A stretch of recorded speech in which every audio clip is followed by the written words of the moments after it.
श्री श्री राधा रमणो जयति भजनिताय गो राधे श्याम। जप हरे कृष्ण राम। चरित सुधा श्री श्रीमद राधा रमण चरणदास देव बाबा जी महाशय बड़े बाबा का जीवन चरित्र। मूल बंगला संपादक प्रकाशक श्री रामदास बाबा जी। इसके पूर्व बाबा जी महाशय के व्यवहार के लिए 45 रुपए की एक रेशमी चादर मंगाई गई थी। चादर देखने में बिल्कुल सूती जैसी लगती थी, इसलिए साथियों की धारणा थी कि वे सूती चादर समझकर ही उसे व्यवहार में ला रहे हैं। सचमुच ये नहीं कहा जा सकता कि वे उसे सूती समझते थे या रेशमी। जगन्नाथ दर्शन कर आश्रम लौटने पर अपने दो साथियों से बोले, इस चादर को खूब खींचकर पकड़ो। तो जब उन्होंने ऐसा किया तो इन्होंने एक दियासलाई जलाकर उसके नीचे लगा दी। कुछ लोगों ने जब झपटकर इस कार्य में बाधा देनी चाहिए तो इतनी शीघ्र दृष्टि से उन पर कटाक्ष किया कि वे डर के मारे पीछे हट गए। जब देख लिया कि सिल्क की चादर भली प्रकार जल रही है तो अपने कमरे में से सूती चादर, मसहरी आदि एक एक करला अग्नि में डालने लगे। अग्नि क्रमशः प्रबल होने लगी। बाबा जी महाशय परम आनंद पूर्वक नृत्य करते करते कमरे में से तकिया, लिहाफ, तोशक आदि ला कर इस अग्नि कुंड में डाल रहे थे। इनके साहस, प्रफुल्ल मुख कमल के दर्शन मात्र से परितृप्ति होती थी, परंतु किसी के इनके आचरण में बाधा डालते ही ये भयानक कठोरता प्रकाशित करने लगते थे। इस प्रकार इनके अपने व्यवहार के सारे द्रव्य धीरे धीरे समाप्त हो गए। अकस्मात जैसे ही एक इत्र वाले ने रास्ते में से आवाज लगाई, इत्र चाहिए इत्र। इन्होंने सदर दरवाजे में जाकर उसे बुलाया। उसने कंधे से इत्र का बक्सा उतार उन्हें प्रणाम किया। इन्होंने पूछा, कौन कौन सा इत्र है? वो एक एक कर सब दिखाने लगा।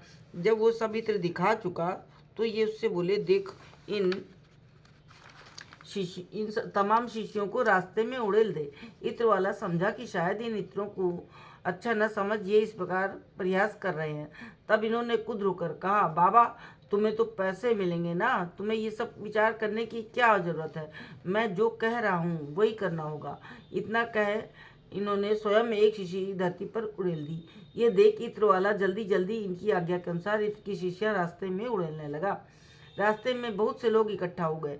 जिस स्थान पर इत्र उड़ेला जा रहा था वहाँ गौरदास नामक एक बड़ा बलवान व्यक्ति आया और अपना मस्तक दिखाते हुए उस पर इत्र उड़ेलने का इशारा करने लगा। बाबा जी महाशय ने इत्र वाले को उसके मस्तक पर इत्र उड़ेलने का आदेश किया। इत्र वाला ऐसा ही करने लगा। इत्र से गौरदास के कपड़े भीग गए। जब इत्र उड़ेलने की लीला समाप्त हो गई तब बाबा जी महाशय ने इत्र वाले से दाम पूछे। उसने विस्मित भाव से उनकी ओर ताकते हुए हाथ जोड़कर कहा, प्रभु मैं कुछ नहीं जानता, आपकी जो इच्छा हो दे दे। इन्होंने ललिता दासी को आदेश दिया, इसे 50 रुपये दे दो। ललिता दासी ने जब इत्र वाले को रुपए दिए तो वो बोला, मेरी इच्छा है कि इसमें से 5 रुपये ठाकुर जी की प्रणामी के लिए रख लें। इत्र वाला मुसलमान था, फिर भी ठाकुर के प्रति उसकी भक्ति भाव देख सब लोग बहुत प्रसन्न हुए। बाबा जी महाशय ने उससे कहा, तुम्हारे इत्र के दाम तो और भी अधिक होते हैं, इसलिए 5 रुपये प्रणामी के जो तुम निकाले हैं तुमने वो भी रख लो। वो इनके व्यवहार से अवाक रह गया और रुपए लेकर चला गया। इस प्रकार वो दिन बीता। दूसरे दिन प्रातः इन्हें न जाने क्या सूझी, इन्होंने आश्रमवासियों को सब वस्त्र आदि बाहर लाने को आदेश किया। कोई कोई तो सरल भाव से अपनी सारी सामग्री निकालने लगे, कोई कोई एकाध वस्तु छिपाकर बाकी लाने लगी। आश्चर्य की बात कि जिसने कुछ छिपाया था उसके सामने आते ही बाबा जी महाशय कुद्र भाव से बोले, अरे माया के कीड़े, तूने अमुक वस्तु क्यों छिपाई? शीघ्र लिया। वो स्तंभित हो छिपाई हुई वस्तु बाहर निकालने लगा। इस प्रकार केवल ललिता दासी आदि सखियों की घाघरा, कंचुकी, ओढ़नी आदि छोड़ जितनी भी वस्तुएं थी सबको एकत्र कर उसमें आग लगवा दी और क्रमशः खाट, चौकी, कुर्सी, मेज इत्यादि सारा सामान अग्नि में झोंकने लगे। अग्नि ने प्रचंड रूप धारण किया। किसी को कुछ कहने का अवसर न मिले, इस विचार से खोल करताल के साथ अग्नि की परिक्रमा करते हुए नाम कीर्तन करने का सबको आदेश किया। सब आदेश के अनुसार कार्य करने लगे। इस कौतुक को देखने के लिए बहुत से लोग एकत्र हो गए, पर उनका किसी और ध्यान न था। वे केवल एक एक कमरे में घुसकर उसमें से नाना प्रकार की वस्तुएं लाकर अग्निकुंड में उनकी आहुति दे रहे थे। कुछ देर बाद वे बलराम बाबू को जलद गंभीर स्वर से आदेश करते हुए बोले, देख बलराम, कल से नाम यज्ञ आरंभ होगा, सब सावधान हो जाओ। आश्रम के बाहर जाने के सारे दरवाजे बंद कर दो। निताई चांद की इच्छा से मुझे जब जिस वस्तु की आवश्यकता होगी बिना विचारे प्रस्तुत करना। 100 रुपये मुझे अभी ला दो। कुछ मुख्य बात यह है कि बाहर का कोई व्यक्ति भीतर नहीं आएगा और भीतर का बाहर नहीं जाएगा। इस संबंध में विशेष रूप से सतर्क रहना। बलराम रुपया लाने के लिए चले गए। इसी बीच केंद्रापाड़ा के जमींदार बाबू बलराम ब्रह्मरवर आकर उपस्थित हुए। उनके हाथ में एक नवरत्नों की अंगूठी थी। संकीर्तन यज्ञ में नवरत्नों की आवश्यकता होने के कारण उनकी अंगूठी रख ली गई। यथा समय बलराम रुपए लेकर आ गए। 9 नई मटकियों में रुपए रखकर उन्हें जल से भरकर यथा समय स्थापित कर दिया गया। रात में जगन्नाथ जी का महाप्रसाद मंगाकर सब लोग उसे पाकर सो गए, पर बाबा जी महाशय नहीं सोए। वे आश्रम परिष्कार करते रहे। पहले ही उन्होंने साथियों को सावधान कर दिया था कि मेरे किसी कार्य का न तो कोई प्रतिवाद करेगा और न उसमें किसी प्रकार की बाधा देगा और न ही मेरे आचरित कार्य का उद्देश्य पूछेगा। इसलिए इनके किसी कार्य से साथियों के हृदय पर आघात पहुँचने पर भी इनसे कुछ कहने का किसी को साहस न हुआ। वे कृपा कर जिसको जो आदेश करते वो केवल उसका पालन करता। प्रभात होने के पूर्व ही नाम आरंभ हो गया। नवरत्नों की अंगूठी, शालिग्राम शिला और अन्य कई वस्तुएं एक पात्र में रखकर उसे तुलसी मंच पर तुलसी के नीचे रख दिया गया और मंच की परिक्रमा कर कीर्तन किया जाने लगा। इधर बाबा जी महाशय कुएं से जल निकालकर एक लोटे से सबके सिर पर उड़ेलने लगे। क्रमशः एक एक कर सबको स्नान करा चुकने पर अपने अपने डोर, कॉपिन और बहिर्वास को दीवार के ऊपर से बाहर फेंक देने का आदेश किया। पहले लोगों ने परिधेय वस्त्र का परित्याग करने में कुछ आपत्ति की, पर इन्होंने जब लोटे से आघात कर उनमें शक्ति का संचार किया, तब सब लोग बिना विचारे डोर, कॉपिन दीवार के ऊपर से बाहर फेंक निर्विकार अवस्था में कीर्तन करने लगे। केवल सखी भाव पन्न कुछ लोगों को छोड़ बाकी सब नग्न हो नृत्य कीर्तन करने लगे। 10 बजे के लगभग बाबा जी महाशय ने गणेश नामक एक नापित के द्वारा मस्तक मुंडन कराया। उससे कहा, देख शिखा समेत मुंडन कर दे। इस शिखा और कंठी से माया का स्पर्श हुआ है, इसलिए इस सब का परित्याग कर यथा समय विशुद्ध भाव से शोधन कर तुलसी कंठी और शिखा धारण करनी होगी। इतना कह उन्होंने स्वयं शिखा कंठी का परित्याग किया और दूसरे सब लोगों से भी उनका परित्याग कराया। संकीर्तन ध्वनि क्रमशः ऊंची होने लगी। ये कुएं से जल निकालकर अविश्रांत भाव से सबके सिर पर डाल रहे थे और सबको पिला रहे थे। एक एक व्यक्ति को पेट भर जल पिला रहे थे, फिर भी किसी को लघुशंका का वेग नहीं हो रहा था। सब निर्विकार, निर्मम और निर्द्वंद हो नाम कीर्तन कर रहे थे। कुछ दिन पहले से आश्रम में तोता और मैना 2 पक्षी पाले गए थे। मैना केवल कहा करती, शुक पढ़ बाबा पढ़, दिन तजाए। शुक अविश्रांत भाव से भज निताई और गौराधेश्याम जप हरे कृष्ण हरे राम राधे गोविंद हरि नाम रट से रसनाव्रथा दिन जाए। कह सखी ललिता, कृष्ण तत्व कथा इत्यादि नाना रूप मनोमुग्धकर वाक्यों द्वारा सर्वसाधारण को परितप्त किया करता। तोते का कंठ इतना ऊंचा था कि दूर से सुनने लगता जैसे 7 वर्ष की बालिका बोल रही है। जैसे 7 वर्ष की बालिका बोल रही है।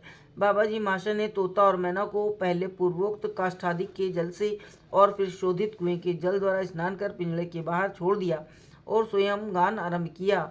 बल देख रे सुख सारी को थाय आमर राय किशोरी, राय बिना आर प्राण बाचे ना, विच्छेद ज्वालाए ज्वले मरी। दोनों पक्षी मौन भाव से बराबर इनके मुख को देखते रहे। पहले लोगों ने सोचा था कि पिंजड़े से निकलते ही दोनों उड़ जाएंगे, परंतु ऐसा न हुआ। वो अपना स्वभाव भूलकर संकीर्तन में परिक्रमा करने लगे। थोड़ी देर बाद दोनों ने ठाकुर मंदिर में प्रवेश किया और एकदम उड़कर राधाकांत विग्रह के सम्मुख बैठ गए। बाबा जी महाशय ने उन दोनों को लक्ष्य कर ठाकुर सेवा करने का निर्देश किया। ललिता दासी ने यथा समय तुलसी फूलों से ठाकुर सेवा की और कुछ बाली भोग लगाया। ठीक मध्याह्न के समय तोता उड़कर पूर्वोक्त तुलसी मंच पर रखे हुए उस पात्र के ऊपर जाकर बैठ गया जिसमें रत्नों की अंगूठी, शालिग्राम आदि थे। इधर बड़े ऊंचे स्वर से गान करते करते सब लोग वेगपूर्वक नृत्य करने लगे। बाबा जी महाशय बड़े प्रेम से तोतों की पीठ पर अपना बायां हाथ फेर रहे थे।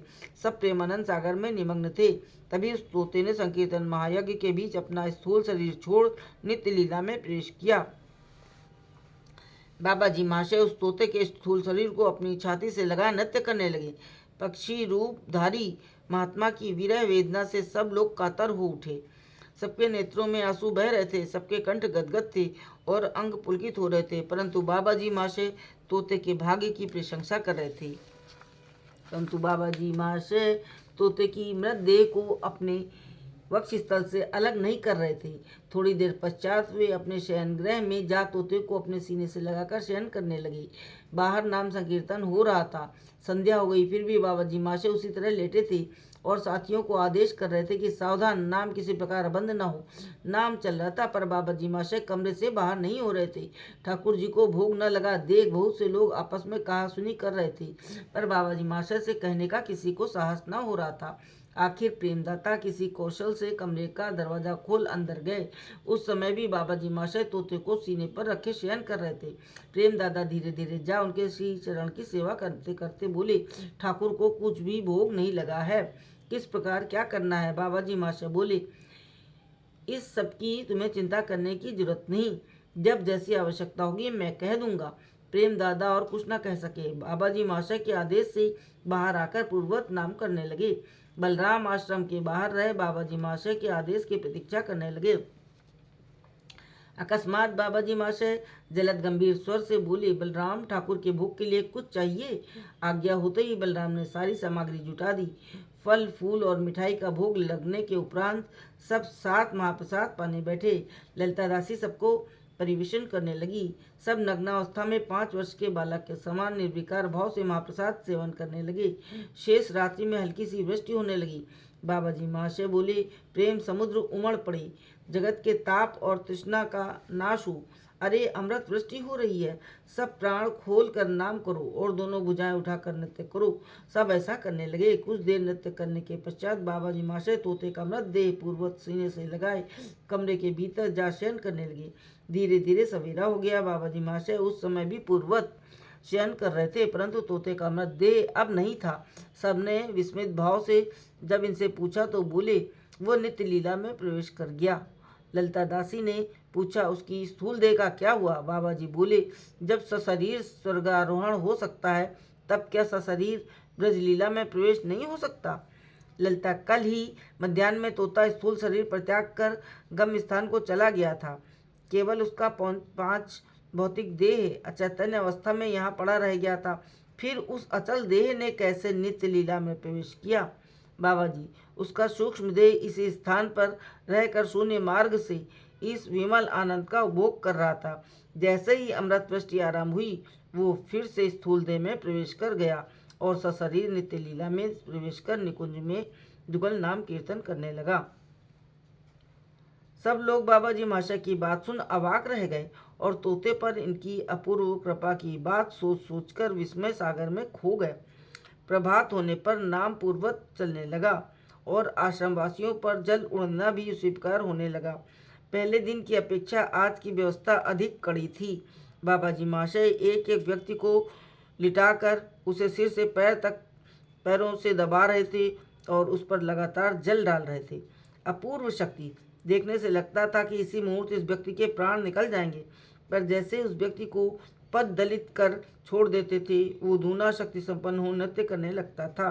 साथियों में से सबको ये सौभाग्य नहीं मिला, केवल कुछ बालकों में उन्होंने इस प्रकार विशेष शक्ति संचार किया। उद्धव दास नामक 12-13 वर्ष का स्थूलकाय गौरवर्ण और छोटे कद का एक बालक कुछ दिनों से आश्रम में वास कर रहा था। बालक भगवत संसार में नाना प्रकार की सेवा कार्य बड़े उत्साह और कुशलता के साथ करता था, परंतु उसे कुत्सित व्याधि थी। व्याधि दूर करने के लिए बहुत तरह के उपाय किए जा रहे थे, परंतु उसका कोई फल नहीं हुआ था। इसलिए आश्रमवासी बड़े दुखी थे। इच्छा में प्रभु की न जाने क्या इच्छा थी। अकस्मात बाबा जी महाशय उसे लिटाकर चरण से दबाने लगे और उस पर जल डालने लगे। बालक यद्यपि सबल और मोटा ताजा था, उसके विशाल शरीर के भार से कातर हो और जोर जोर से काँप रहा था। सबको भय लग रहा था कि कुछ देर और यही अवस्था रही तो उसके प्राण अवश्य निकल जाएंगे, पर बाबाजी महाशय का इस ओर तनिक भी ध्यान नहीं। लगातार उस पर जल डाल रहे थे और सिर से पैर तक पांव से कुचल रहे थे। कुछ देर बाद उसको नाक से कुछ कफ बाहर निकला, जिससे सब लोगों का लक्ष्य उस ओर हो गया। उसी समय उसके नासिका रंध्र से एक बालिश्त भर का केचुआ निकला। वो कुछ देर स्तंभित भाव से वहां रहकर द्रुत गति से चला गया। ये सब देखकर आश्चर्यान्वित हुए बाबाजी महाशय ने उद्धव को 2 बार अपने पैरों से उल्टा पुल्टा कर खड़ा कर दिया। वो परम आनंदपूर्वक नृत्य करने लगा। उसी दिन से उसकी कुत्सित व्याधि दूर हो गई। इसके अतिरिक्त बालक मानो भक्ति की मूर्ति हो गया। समय ज्यों ज्यों बीतता जा रहा है, संकीर्तन का वेग बढ़ता जा रहा है। आज केवल साथियों के ऊपर ही जल नहीं डाला जा रहा, बाबाजी महाशय बार बार ठाकुर मंदिर में जा ठाकुर जी के ऊपर भी जल डाल रहे हैं। जय जय श्री राधे, जय बड़े बाबा की।